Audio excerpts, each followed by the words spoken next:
민원련의 미디어 탈곡기 873회를 시작하겠습니다.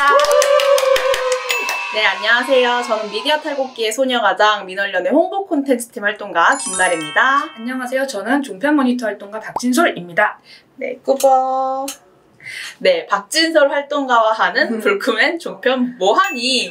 네, 저희가 한 주간의 종편 시사 대담 프로그램들을 모아서 우리만 알 수 없다. 한번 같이 빡쳐보자. 맞습니다.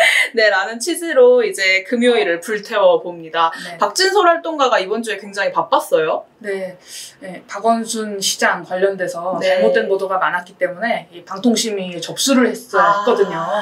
제가 네, 자리를 이제 원고 뭐 이런 것 때문에 박진솔 활동가 찾아가면은 계속 이렇게 머리를 쥐어 뜯으면서 문제 발언 내용이 무엇이 있는지 다 그걸 일일이 정리하고 계셔가지고 양도 많아가지고 참. 진짜 힘들었습니다.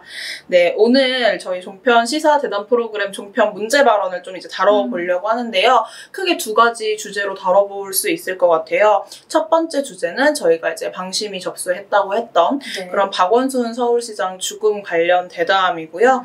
이게 실은 저희가 지난주 불금엔 종편 모하니에서도 박원순 서울시장 죽음에 대한 그런 좀 나쁜 문제 발언들을 좀 다뤘어요. 그런데 이게 시간의 흐름이 있다 보니까 저번 주에는 약간 뭐랄까요, 실종 때부터 굉장히 근거 없는 추측성 이야기를 한다든지 아니면 사망 부분에 대해서도 그런 이야기를 했고요. 또 자극적인 화면을 사용했었는데 이번 주에는 좀 그 성추행 의혹과 관련한 문제 발언들을 찾아볼 수 있었던 것 같아요. 네, 맞아요. 그래서 첫 번째로 함께 살펴볼 문제적 방송은 TV조선의 이것이 정치다인데요. 서울시가 7월 15일에 기자회견에서 박원순 서울시장 성추행 의혹을 규명하기 위해서 민관 합동조사단을 구성하겠다고 밝혔었습니다. 그런데 이게 조사단을 구성하겠다고 밝혔었는데 여성단체들이 이게 주관시가 서울시고 또 이제 강제력이 없다는 점에서 참여를 많이 안 하겠다라는 입장을 많이 밝혔었어요. 사실상 뭐 거부를 한 거죠. 맞아요. 그런데 이제 관련해서 7월 19일에 고 박원순 시장 성추행 사건에 대한 강제 수사 즉시 착수를 촉구한다라고 성명문을 냈던 여성단체가 하나 있어요. 네. 이 여성단체를 두고 내가 이 단체를 잘 아는데 하면서 성추행 의혹 관련 숨겨진 정보가 더 많을 거다. 이런 약간 뭐랄까요? 음모론적 추측성 이야기를 했던 게 있었다고요? 네, 맞아요. 이것이 정치다 7월 16일 방송이었는데요. 이 방송에 앞서서 7월 13일에 한국여성변호사회가 고 박원순 서울시장의 성폭력 의혹에 대해 철저한 수사가 필요하다 이런 입장문을 내기도 했어요. 근데 네, 그래서 이 여성단체가 한국여성변호사회입니다. 그렇죠, 네. 방송에서 이두아 변호사가 여성 변호사회가 잘 안 나선다, 성명 같은 건 잘 안 낸다면서 제가 여성이지만 제가 좀 놀랐던 게 여성 단체들이 피해자와 아주 똑같은 얘기를 하고 그리고 또 뭐 민주당 여성 의원들뿐만 아니라 여성 변호사회가 잘 안 나서거든요. 네. 성명 같은 걸 잘 안 내는데 이 문제에 대해서 얘기하는 걸 보고 그리고 누군지도 알죠. 임원들을. 저는 여성 변호사회 임원들을 아는데 되게 소극적이신 분들이거든요. 근데 이렇게 행동을 하는 걸 보고 이게 내가 모르는 정보가 더 있나 보다 어쩌면 이런 느낌이 들었는데 뭐 이건 제 추측이에요. 근데 지금 이런 호소를 하면 이 부분에 대해서 책임져야 될 사람들이 근거 없는 추측이라는 걸 본인도 알았는지 황급히 제 추측이라고 덧붙이긴 했습니다. 그런데 이두아 씨가 이 종편 출연자들 단골 멘트인 내가 아는데 이걸 붙여가면서 여성 변호사회가 소극적이라고 한 거예요. 네. 그런데 이 씨 주장하고 다르게 한국여성변호사회는 우리 사회에서 아동, 청소년, 여성 관련 문제가 불거질 때마다 입장을 발표해왔습니다. 네네, 그쵸. 올해만 해도 성명을 14번이나 발표했어요. 그중 성범죄에 대한 철저한 수사, 그리고 처벌법 제정, 합리적인 법원의 판단을 촉구하는 성명이 8건이나 됩니다. 네. 이게 단순 그러면은 지금 7월까지 왔으니까요. 월로 따져보면은 그래도 월에 2번씩은 본인들의 입장을 밝히는 뭔가 성명 이런 게 나왔다라고 얘기할 수 있는 거겠네요. 저는 그러니까 여성 변호사회라는 단체를 제가 엄청 잘 알진 못하지만 뭐 이두아 변호사님처럼 이두아 씨처럼 제가 잘 알지는 못하지만 근데 어쨌거나 지금 진솔 활동가가 얘기해준 내용을 들어보면 저는 개인적으로 소극적인 단체다라고 생각이 들진 않아요. 그런데 뭐 어떻게 보면 적극적이다, 소극적이다 이건 굉장히 주관적인 판단이니까 뭐 본인이 그렇게 느끼신다면야 그러니까 주관적 판단이 가능한 지점은 있다는 생각이 드는데요. 근데 다만 이 소극적인데 이렇게 나선이 숨겨진 정보가 있을 거다라는 그 연결의 맥락이 저는 굉장히 좀 비판받아야 된다. 왜냐면 자칫하면 저는 이게 음모론처럼 뭔가 숨겨진 게 더 있다. 맞아요. 이거를 밝혀낼 것이다. 이거 곧 있으면 시민들이 알게 될 것이다. 이런 식으로 비춰질 수 있다라고 생각이 들거든요. 그 지점에서 종편팀에서도 문제 발언으로 꼽으셨던 것 같아요. 네, 맞아요. 그런데 이제 우리 종편 모니터 팀원분이 놀라운 사실을 발견하셨습니다. 놀라운 사실? 네, 매우 놀라운 사실입니다. 뭔데요? 이것이 정치다 7월 22일 방송에서도 이두아 변호사가 출연해서 이런 네네네. 비슷한 발언을 했습니다. 또요? 네, 여성 변호사회가 적극적이니 뭔가 좀 더 의혹이 있지 않을까? 이런 식으로요. 근데 진행자 윤정우 씨가 이걸 제지하는 과정에서 이거 민원연의 이 종편 모한이를 읽은 게 아닌가 이렇게 생각하게 하는 발언을 한 겁니다. 뭔데요? 이두아 씨 발언을 다 듣고 윤정우 씨가 이렇게 말했습니다. 그래서 저는 이 관련 사건에 있어서 여성 변호사회가 이례적으로 성명서를 계속 내고 있는 거는 여성 변호사들이 지금 구성을 보면 저희가 보기에는 저보다 훨씬 젊은 변호사 많거든요. 예. 제가 되게 나이 많은 축에 들어가니까 네네. 여성 변호사들은 진보적인 사람들이에요. 예, 그리고 예. 내 생각에는 민주당 지지자들도 미래통합당 지지자보다 많을 가능성이 커요. 구성원을 나이의 구성원을 봤을 때. 그런데 여성 변호사에서 이 부분에 대해서 수사를 촉구하는 성명을 계속 낸다는데 우리가 주목할 필요가 있습니다. 알겠습니다. 자, 여성 변호사회의 활동에 대해서는 또 다른 이견도 있더라고요. 네. 그리고 여성 변호사회 같은 경우에 특히 성과 관련된 문제에 대해서 올해 10차례 이상 성명을 내면서 이 부분에 대해서는 관심을 계속 가져왔다는 그런 지적이 좀 있었습니다. 그리고 구성원들의 그 성향에 대해서는 우리 이두아 의원이 그냥 개인적인 생각을 하시는 건데 실제로 어떤지는 잘 모르는 부분도 있으니까요. 그 부분은 명확하지 않다는 거 다시 한번 말씀드리겠습니다. 자, 라고 말한 거예요. 그러니까 뭐 어쨌거나 그 이두아 변호사의 개인적인 견해다라고 얘기하면서 선을 그으면서도 약간 어떻게 보면 민원련에서 이야기했던 부분을 진행자가 콕 집어주시니까 저희 입장에서 봤나 보다. 그렇게 생각이 들 수밖에 없습니다. 네, 그럴 수 있겠네요. 그래도 뭐 어쨌거나 매번 아쉬운 거지만 매번 이렇게 패널이 막말이랄까요? 이렇게 위험한 발언을 하고 진행자가 저지를 하는 게 뭐 굉장히 아쉽지만 그래도 어쨌거나 윤정우 씨가 이렇게 발언해줘가지고 그나마 다행인가라는 생각이 들기도 하고요. 네, 두 번째 발언도 이제 얘기를 해볼 건데 이것도 TV조선이 이것이 정치다에서 나왔다고 합니다. 대담 내용은 지방자치단체장들의 성범죄 재발 방지책이었다고 해요. 그런데 진행자 윤정호 씨가 김두관 더불어민주당 의원의 지방자치단체장 집무실 침대를 없애자라는 제안이 문제 본질을 짚지 못했다라는 부분에 이제 논란을 전해고 있었는데요. 저도 이 부분은 뭐 집무실 침대 없애면은 뭐 성범죄가 일어나지 않을 것이다. 이렇게 저도 연결이 되진 않아서 충분히 뭐 이런 논란이 있다라고 함께 이야기해볼 수 있다고 이건 생각을 해요. 근데 김두관 의원이 문제의 본질을 짚지 못했다라고 이야기하면서 본인들이 내놓은 해결책도 굉장히 얼토당토하는 이야기였다고 들었어요. 맞습니다. 출연자 김민전 경희대 교수가 이 김두관 의원을 비판하면서 이 본인이 생각하는 해결책을 제시했는데요. 김민전 씨가 이 가장 근본적인 문제는 한국의 지역 정치는 일당 의회 정치로 견제가 이루어지지 않는다는 것에 있다. 이렇게 말을 했어요. 집무실에 침대 없애자, 투명유리 설치하자 이 이야기를 한 게 또 논란이 됐습니다. 자, 김정 교수님, 이게 본질은 아니다 이런 지적이더라고요. 네, 그렇습니다. 뭐 침대는 무죄다 이런 얘기도 있고요. 또 다른 한편에 있어서는 왜 침대까지 있어야 되느냐, 그야말로 간이 침대를 두고 열심히 하는 듯한 그것도 퍼포먼스 아니냐, 보여주기 아니냐, 뭐 이런 비판도 있는 것은 사실인데요. 저는 가장 근본적인 문제가 뭐냐라고 한다면 한국의 지역 정치는 일당 우위의 정치가 대부분의 지역에서 일어난다. 그렇기 때문에 견제가 이루어지지 않는다라고 하는 것이 가장 핵심적인 문제가 아닐까 이런 생각을 합니다.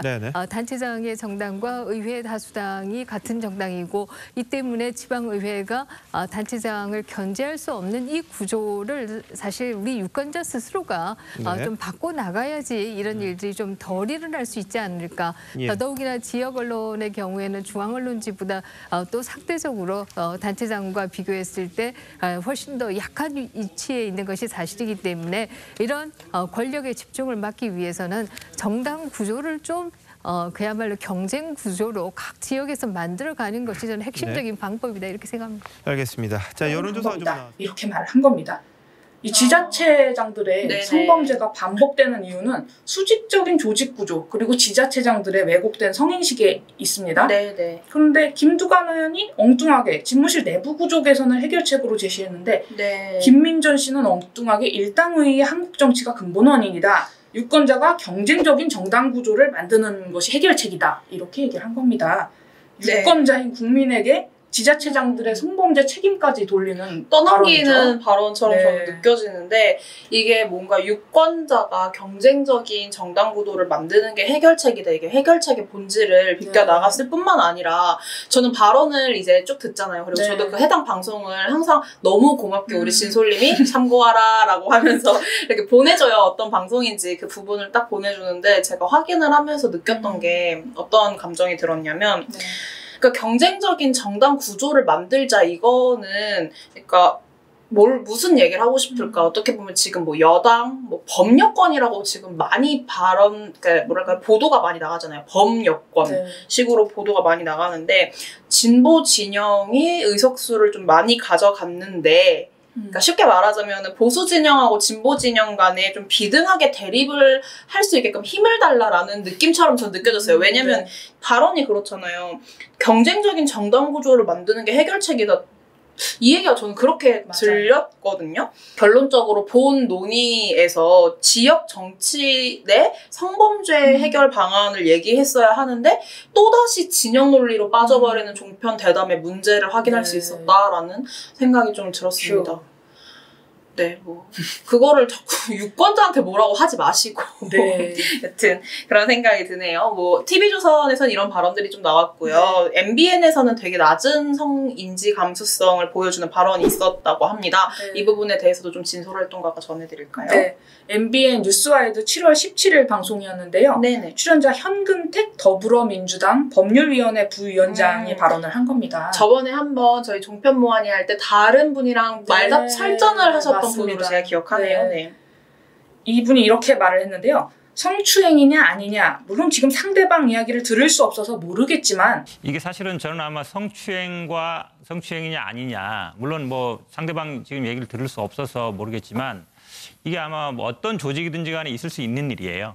뭐 공무원뿐만 아니라 저는 아마 뭐 민간에서도 그렇고 왜냐하면 가까이에서 그 수행하시는 분들이 항상 왜냐하면 일상을 다 챙기거든요. 이게 벌어질 수 있는 일인데 평소에 아마 저도 좀 이런 실수를 할 것 같은 생각이 좀 들고요. 성추행 의혹을 두고 어떤 조직이든지 간에 있을 수 있는 일이라면서 별일 아니라는 듯이 치부한 겁니다. 피해자가 2차 보도자료를 내고 서울시장과 서울시 내부의 낮은 성인지 감수성을 지적한 바 있는데요. 현근택 씨 발언은 낮은 성인지 감수성을 여실히 드러낸 겁니다. 네. 저는 이 발언이 굉장히 좀 주의 깊게 살펴봐야 된다라고 생각하는 지점이 하나 있어요. 뭐냐면은 어떤 조직이든지 간에 있을 수 있는 일. 저는 이게 두 가지 맥락에서 전 이야기할 수 있다라는 생각이 들거든요. 왜냐면 예를 들자면 만약에 현근택 씨가 이 발언을 할 때 우리 사회에 굉장히 오랜 기간 동안 전방위적으로 뭐 그냥 일반 사기업도 그렇고 공공기관 뭐 저희 같은 시민단체도 그렇고요. 되게 뭐 국회, 지역자치단체 이런 데에 널리 만연해 있었다 이런 게 그렇기 때문에 어떤 조직이든지 간에 성범죄가 발생할 수 있는 문제가 있다. 뭐 이유가 도대체 무엇일까 이거를 좀 해결해 보자라고 얘기를 했으면 전 이 발언이 문제가 되지 않을 거라고 저는 개인적으로 생각을 해요. 근데 그렇지 않다라는 게 지금 문제잖아요. 네, 그렇습니다. 이 발언을 살펴보시면 이게 아마 어떤 조직이든지 간에 있을 수 있는 일이다. 아마 저도 좀 이런 실수를 할 것 같다. 그 부분이 저는 굉장히 문제가 될 수 있는 포인트라고 그렇죠. 생각이 돼요. 나래 활동가가 말한 거랑 반대에 있는 거죠. 그쵸. 완전 반대 방향으로 같은 문장을 두고 반대 방향으로 이야기가 간다고 그렇죠. 좀 그런 생각이 드네요. 그런 지점에서 저희 종편팀에서도 좀 현근택 더불어민주당 법률위원회 부위원장님의 말을 좀 문제적 발언이다라고 말씀하신 것 같습니다. 네, 그렇습니다. 저희가 워낙 어떻게 보면 저는 좀 많이 걱정을 했어요. 저만 하더라도 박원순 서울시장님이 실종됐을 당시부터 지금까지 함께 이제 우리 모니터팀 활동가들이 정리해주는 내용을 가지고 저도 팔로우업을 해서 따라가다 보니까 그러니까 누군가의 죽음을 가지고 이렇게 굉장히 추측하고 조롱하고 심지어 그와 관련된 어떤 2차 가해 사실에 대해서도 2차 가해 비판하는 척 하면서 더 확대 재생산하고 이런 거 보다 보니까 저도 많이 지치더라고요. 그래서 시청자분들도 좀 이 사안에 대한 보도를 쫓아가실 때 지치지 않을까라는 생각이 들기도 하고 좀 걱정되기도 하는데요. 그래서 오늘은 뭐 종편 모하니에서는 박원순 서울시장 죽음과 관련한 문제는 여기서 좀 얘기 마무리를 지어보고요. 두 번째로 오늘 저희가 살펴볼 주제는 부동산 정책에 관련된 거예요. 왜냐면 7월 10일이죠. 그날 이제 문재인 정부에서 22번째 부동산 정책이 나오는 건데요. 이게 부동산은 뭐 언제나 핫 이슈잖아요. 이건 뭐 정부과 뭐 어떤 정부냐를 가리지 않고 굉장히 핫 이슈인 주제인데 살짝 좀 저희가 스포를 해드리자면 지금 부동산 정책을 두고 왜곡 보도나 편파 보도를 하고 있는 그런 언론 보도를 조만간 모니터 보고서로도 만나보실 수 있을 것 같아요. 지금 뭐 공시영 활동가랑 굉장히 열심히 정리 중에 있거든요. 조만간 그거는 부동산 정책은 제대로 한번 그 보도에 대해서 미디어 탈곡해서 다뤄볼 테니 좀 기다려주시고 오늘은 관련된 문제 발언들만 좀 짚어보도록 하겠습니다. 근데 이제 발언을 살펴보기에 앞서서 저만 하더라도 아까 제가 얘기했잖아요. 제가 얘기했잖아요. 부동산 정책의 비읍도 나는 모르겠다. 나는 봐도 아직 애송이인 것 같다라는 생각이 제가 들었는데 뭐 부동산 정책 이번에 나온 게 무엇이냐 그 핵심 주제는 저희가 알고 가야 이런 발언들을 이해할 수 있을 것 같아요.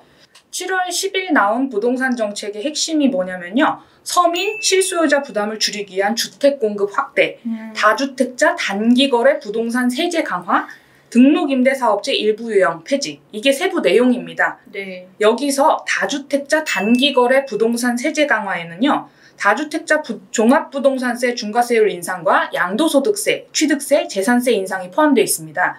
정부가 부동산 과세를 인상하겠다는 대상은 다주택자와 단기거래입니다. 네. 제가 잘은 모르지만 이렇게 뭔가 매번 문재인 정부에서 최대한 하려고 노력하는 부분도 그렇고 이번에 얘기해준 부동산 정책도 그렇고 결국에는 그러니까 다주택자들을 좀 막아서 집이 없는 우리 시민들에게 집을 나눠줄 수 있는 어떤 공급 기회를 주겠다 저는 이렇게 생각이 들어요. 근데 문제점은 이건 아무리 문재인 정부 어떤 정부든 선의를 가지고 정책을 만들었는데 결과는 저는 다를 수 있다고 생각해요. 정부가 원하는 방향대로 흘러가지 않은 문제는 뭐 발생할 수 있다라고 생각이 들어서 그 지점에서 뭐 시민들이 우려를 하기도 할 거예요. 분명히 이 부동산 정책이 제대로 실행이 될 수 있을 것이냐 우려는 할 수 있을 것 같거든요. 네. 다주택자나 단기거래를 대상으로 하고 있다고 분명히 밝히긴 했지만 이 과세 강화 방침 이게 있다 보니까 1주택자나 혹은 일시적으로 2주택자가 된 사람의 경우에도 세부담이 증가하는 것 아닐까? 이런 우려가 나온 게 사실이에요. 그런데 정부가 이에 대해 해명을 했죠. 실거주 목적의 1세대 1주택자의 경우 추가적으로 가중되는 세부담은 없다. 주택을 교체하려는 목적의 일시적 2주택자에 대해서도 취득세를 중과하지 않으며 같은 목적으로 또 분양권을 보유한 1주택자에 대해서도 일시적 2주택자 비과세 특례를 줄 계획이다. 이렇게 해명에 나선 겁니다.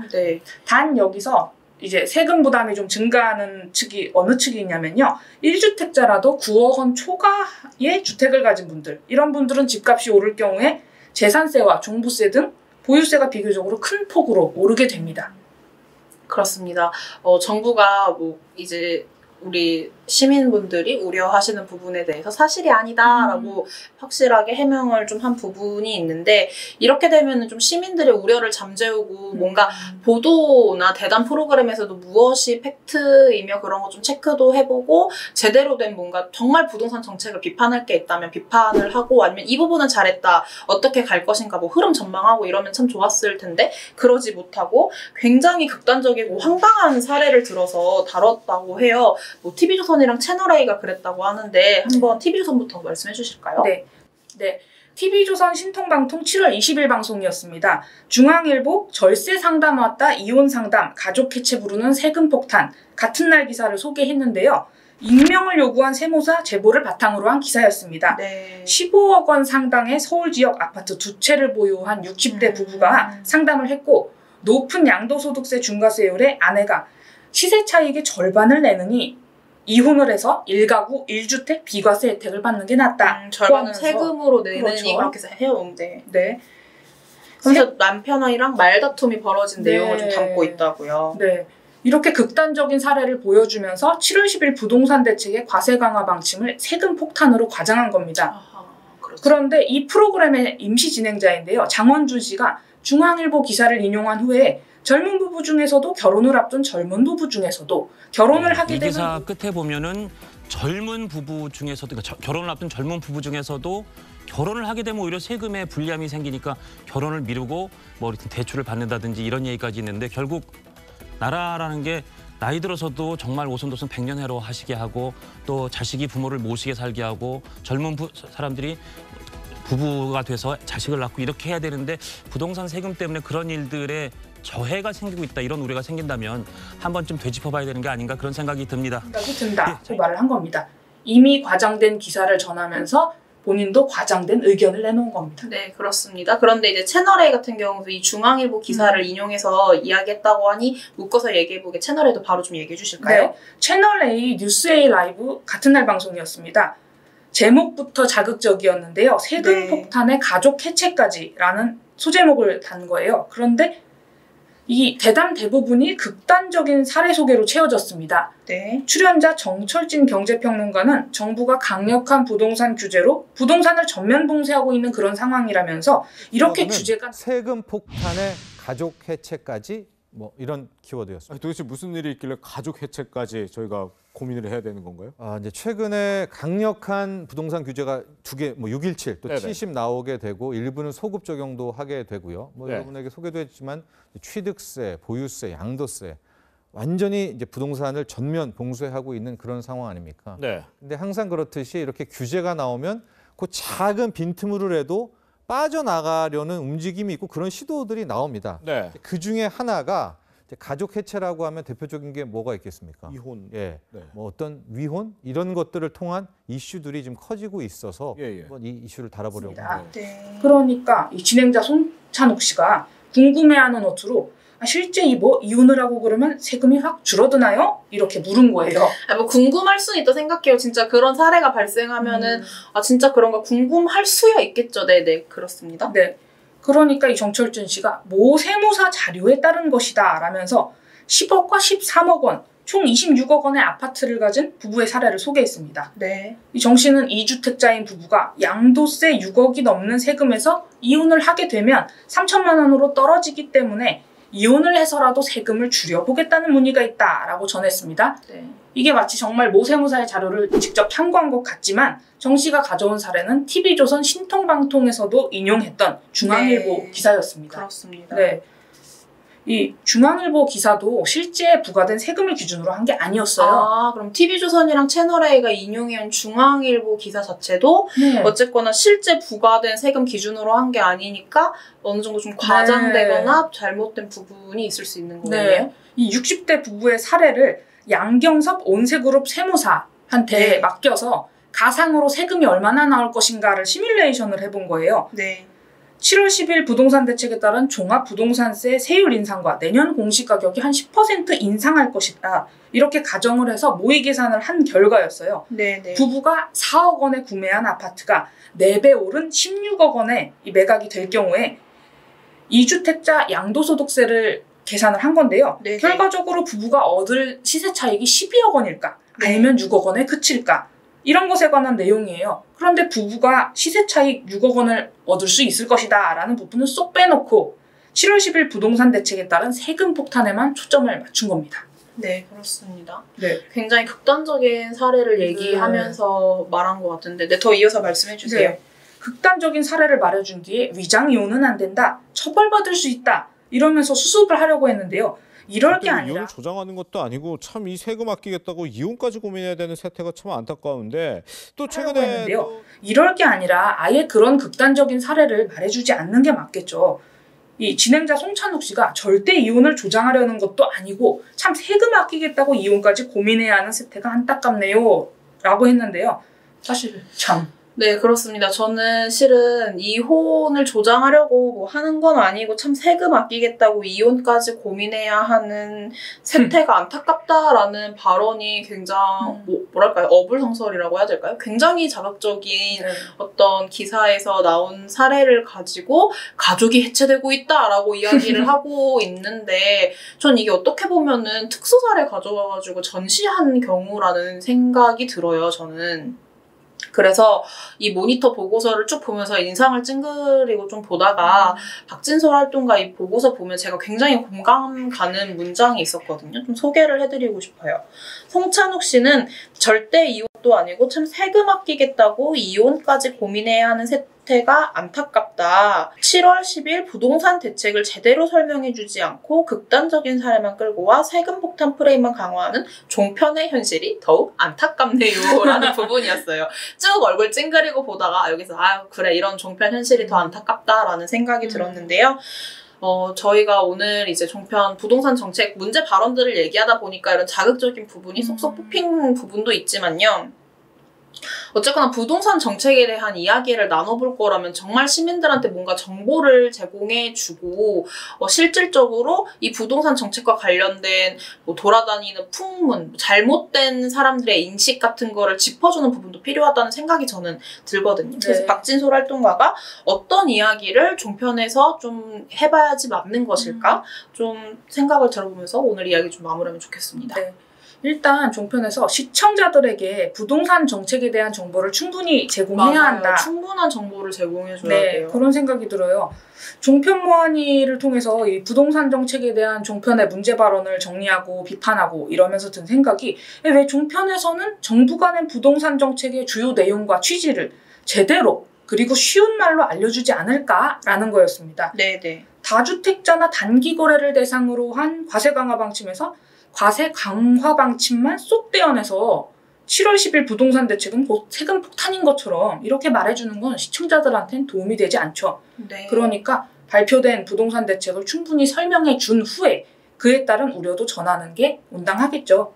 정보를 충분히 준 뒤에 시청자가 부동산 대책의 실효성을 판단하게 하는 게 좋지 않겠나 이런 생각입니다. 네, 박진솔 활동가가 종편에서 부동산 정책에 관해서 좀 어떠한 이야기를 해줘야 할지 정리를 해서 전달해 드렸는데요. 굉장히 공감 가는 게 좀 사람들이, 시청자들이 잘 알아들을 수 있도록 좀 쉬운 말로 풀어주면서도 충분한 정보를 제공해주고 제가 생각하는 가장 중요한 지점은 시청자분들이 오해를 하고 있는 부분 앞에서 말했던 그런 집을 내가 잠깐 이사 가느라고 2주택자가 되는데 그때도 내가 세금 폭탄 받는 거야? 이런 부분에 대해서 확실하게 사실인지 아닌지 팩트체크 해주는 내용이 가장 기본적으로 있어야 되고 그리고 나서 이 부동산 정책에 대해서 뭔가 찬반 입장으로 다양한 이야기를 해보면 좋겠다. 그중에서 자극적인 아까 말했던 가족 해체 이런 얘기는 좀 없고요. 그렇게 진행했으면 좋겠습니다. 아마 다음 주 종편 모안이에서도 이 얘기가 좀 더 이어질 수도 있을 것 같아요. 부동산 대책 문제는 다음 주에 어떤 이야기를 들고 올지 좀 기대해 주시고요. 오늘 얘기는 여기서 마무리하고 저희 댓글 읽고 끝내겠습니다. 네, 저희가 전에 한번 설명해 드렸는데 불금은 종편 모안이는 제가 금요일에 막 호다다닥 찍고 호다다닥 편집을 하고 이제 업로드를 해요. 그래서 어제자 댓글을 좀 읽어드릴 수 있습니다. 어제는 조선일보에 바로 접습니다를 민얼련이 바로 잡았습니다. 와우. 라고 플렉스 조선일 활동가랑 이제 둘이서 같이 진행을 했던 이야기인데요. 댓글이 좀 달려서 같이 읽어보겠습니다. 진솔님이 먼저 읽어주실까요? J Satellite. 오 발음. 와우. 공정하지 못한 언론에 공정하게 대응하는 민원연 늘 감사하고 응원합니다. 네, 감사합니다. 저희가 그날 방송을 굉장히 즐겁게 했더라고요. 제가 편집하면서도 너무 즐거운 거예요. 근데 집에 가서 저희 엄마가 저보고 너는 얼마나 그렇게 좋으면은 이제 민원연이 조선일보하고 그렇게 해서 어떻게 보면은 좀 이겼다라고 말해도 될까요? 하여튼 그런 거 왔잖아요. 그런 거 왔는데 엄마가 너무 까불더라. 저한테 까불지 말라고 뭐라고 하더라. 그래서 오늘 방송 좀 까불지 않아 보려고 했는데 또 너무 웃어서 잘 모르겠어요. 그렇습니다. 봄따뜻님, 와 짝짝짝 나래님, 선희님 좋은 소식 감사합니다 라고 해주셨어요. 감사합니다. 같이 기뻐해 주시니 매우 행복하네요. 네. 앵두이뽀님, 민원년 언제나 응원합니다. 화팅! 화팅 감사합니다. 앵두이뽀님 가끔 이제 댓글을 되게 많이 달아주셨는데 오랜만에 댓글 본 것 같아요. 너무 감사드리고요. 저는 그냥 읽을게요. 퍼즐 파라독스님이 100만 탈곡기라고 해주셨어요. 지금 한 1만 명은 넘었고 1만 400분 정도 계시는데 이게 지금 좀 정체기에 있습니다. 저희가. 그래서 얼른 빨리 올라야 저희가 실버 버튼도 받고 할 텐데 제가 열심히 해야 되는 부분이라 그 부분을 겸허히 100만 탈곡기 되는 그날을 위해서 열심히 달려보도록 하겠습니다. 팟빵 좀 읽어주실래요? 네. 투어이브 박미정님, 어제 저리톡 라이브를 제 시간에 못 봤는데 김원경 전 대표님과 봉우리 팀장님 나란히 나오셨네요. 두 분 얼굴 보니 반갑고 보고 싶네요. 그런데 녹음이 잘못된 건지 라이브로 나왔던 내용이 거의 안 나와서 아쉬웠습니다. 그런데 봉우리 팀장님은 백수인데 왜 얼굴이 더 안 좋아진 건지. 그 제이라이브에서 심지어 썸네일도 우리 이봉호 팀장님이 이렇게 눈물 또르륵 흘리는 장면으로 썸네일이 나왔더라고요. 그 100회 특집 저도 봤는데 100회 특집 방송이어서 이제 그 저널리즘 토크쇼 제이에서 가장 초대 손님으로 많이 나왔던 저희 전 김원경 대표님 그리고 제이라이브에서 항상 본인의 그 고정 코너가 있었던 이봉우 팀장님이랑 같이 축하하는 방송을 진행했더라고요. 네. 근데 봉우리 팀장님 백수인데 왜 얼굴이 안 좋아진 거지? 라고 하셨지만 얼마 전에 뵀을 땐 너무 행복하다면서 햇빛을 이렇게 많이 받는다 이렇게 되게 좋아하셨는데 조명이 문제였나? 여튼 이봉우 팀장님은 나가서 지금 자유를 만끽하고 있습니다. 네. 오늘 어떻게 이렇게 후루룩 금요일 아침이 다 지나가네요. 저희는 함께 빡쳐봤으면 좋겠다 하고 가져왔는데 같이 빡치셨는지 모르겠어요. 어때요? 좀 그런 걸 나누니까 마음이 좀 괜찮나요? 괜찮아요. 다른 분들과 제가 여기 앉지 않고 다른 분이 앉아서 나눠보는 것이 아주 행복할 것 같다. 이런 생각. 왜요? 함께 열심히 불금엔 정편 뭐하니 다음 주에도 돌아올 거고요. 주말을 행복하게 보내시고 저희 화요일에 뵙겠습니다. 민원련의 미디어 탈곡기는 내일도 열심히 털어드리겠습니다. 탈탈탈 안녕.